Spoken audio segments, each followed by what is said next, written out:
Wala po sa mga kahilingan ng mga motorista dito sa dumadaan sa Pulilio Bordeos Road.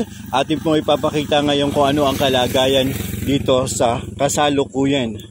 At bababa po tayo kung ano nga ba yung sitwasyon ng daang ito.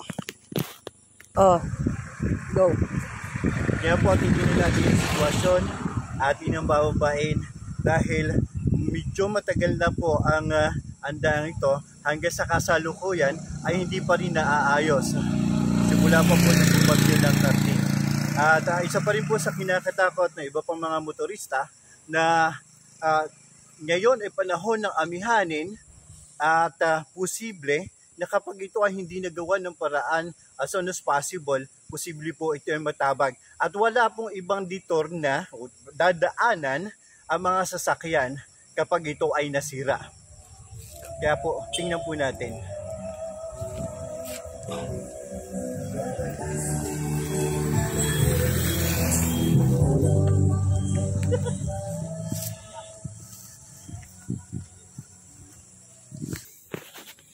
Ito po yung sitwasyon dito sa daan. At kinakailangan pa po natin bumaba para makita pa rin natin.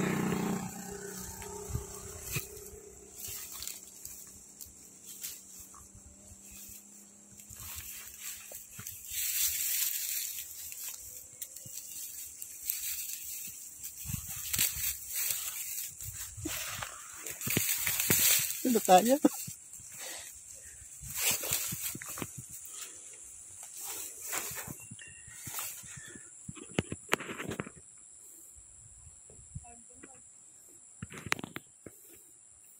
Ito po yung delikadong daan.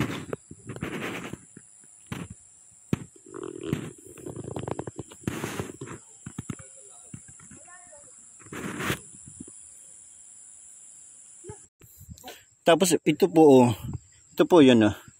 Ito po ay adobe na malambot na ito po yun. Kung makikita natin. Lalapitin pa rin po natin at ating hahawakan yung bahaging yun para po makita talaga yung sitwasyon at sana po ay mapansin agad itong ginagawa natin ito. Ito po ay hindi sa kapakanan ng inyong lingkod, kundi ito ay sa kapakanan ng mga motorista na dumadaan dito sa Pulilio Bordeos Road. Lalong higit yung mga malalaking sasakyan.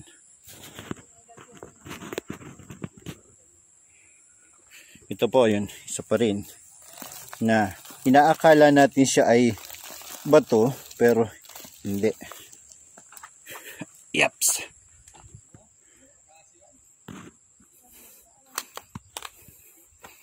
At narito na po tayo mismo sa area ito.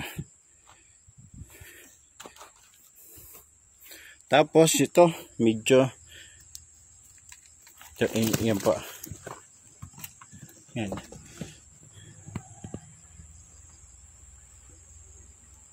Ito po para po sa kaalaman ninyo na ito ay napakadelikado.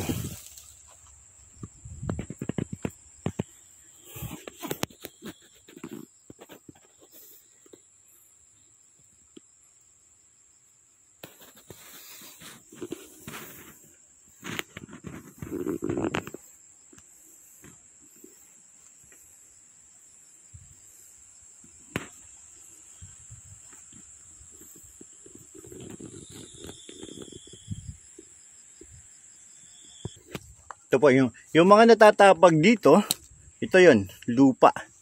Tapos ine-expect po natin na siya ay bato, pero ito yun adobe po siya.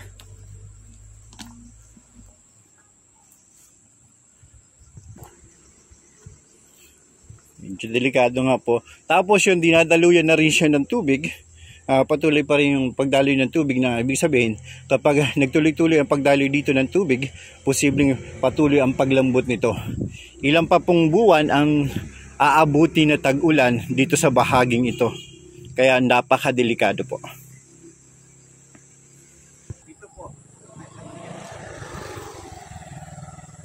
Ito po yung tubig dito. Yan ah. Kaya po siya ay delikado. Ito, hindi po siya bato. Adobe po siya. Kahit ito, may mga batong konti, pero more on adobe siya. Kaya hindi po siya quality. Kaya patuloy po kaming nananawagan sa mga kinauukulan para po agapin na magawan ito ng paraan. Kaya ngayon pa lang po, nagpapasalamat ang inyong lingkod at sa bahagi din po ng yung na-requestan po tayo ng maraming mga motorista kahit po delikado, kinakailangan po natin itong maipaalam. Kaya sa tulong din po ng stasyon ng Video Veritas, sana po ay maiparating dito as soon as possible. Muli po, maraming salamat at pakishare na lang po para mas lalong madali na makita ng kinakaukulan. Dahil ilan na po ito, may mga ginawa na po mga video ito, pero hindi pa po, wala pa rin hanggang sa kasalukuyan na aksyon na nagaganap. Muli po, maraming salamat at sama-sama nating i-share para makarating agad sa kinaukulan. Salamat po. Anong oras ang uwi mo, sir?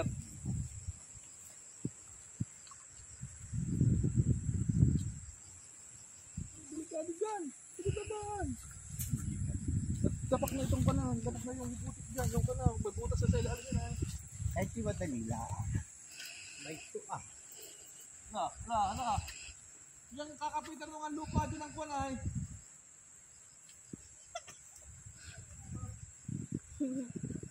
Parang hindi taga-bundok. Dito ka na rin tumaan. Oo, tatagal ko na sapatos ko. Go. Yung po sa kasalukuyan, makikita po natin, pagkagaling po natin sa baba, makikita po natin at ang tagal na po nito talaga. Hanggang sa kasalukuyan, wala man lang signage. Dati po nakalagay dito, nilagyan ng mga bato. Pero yun po sa kahilingan ng nagawa naman, ay ito po yung ginawa. Ito po yung nagawa na kung ang iisipin po, posibleng 1,000 tao ang dumadaan dito. Pero ano yung pagiging sitwasyon? At kung ito ay masisira, ito po yung gagawang daan. Pero ano pa po yung mangyayari dyan? Tapos gumuguho na rin doon sa bandang itaas. Kaya tuloy-tuloy po natin ipanawagan ito sama-sama. Lalo higit po nakikiusap din kami doon sa may mga malalaking sasakyan. Tulong-tulong po tayo. Ito ay hindi tayo nagsisiraan, kundi pinapaalam natin ang kalagayan kung ano yung sitwasyon. Ito po ay makakatulong sa lahat ng mamayan na dumadaan dito.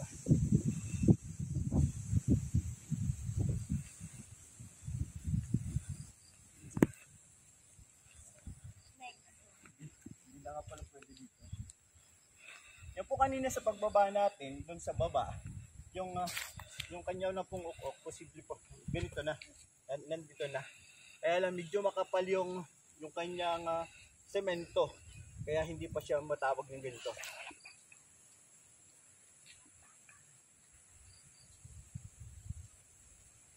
Kaya po, ayan, delikado. Go. Yan po, kung ang isa pa rin na sa ating nakita, dahil ito po ay, hindi ko lang po alam kasi hindi po ako engineer. Ano po, wala pong bakal yung ilalim na posible na dapat sana ay makakatulong para po siya ay tumibay.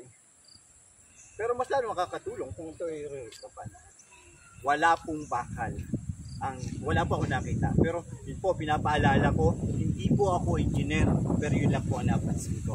At ipapakita ko lang din po sa inyo, itong lugar na ito, gumuguho na po siya.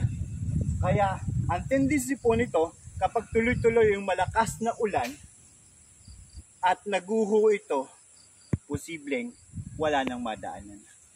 Lahat, karamihang pangunahing pangangailangan ng bayan ng Bordayos at ng iba pang mga isla dito po dumadaan. Muli po, nakikiusap ang inyong lingkod. na sana sa lalo madaling panahon ay ma-actionan nito. Maraming po salamat sa mga aksyon at sa lahat ng mag-share.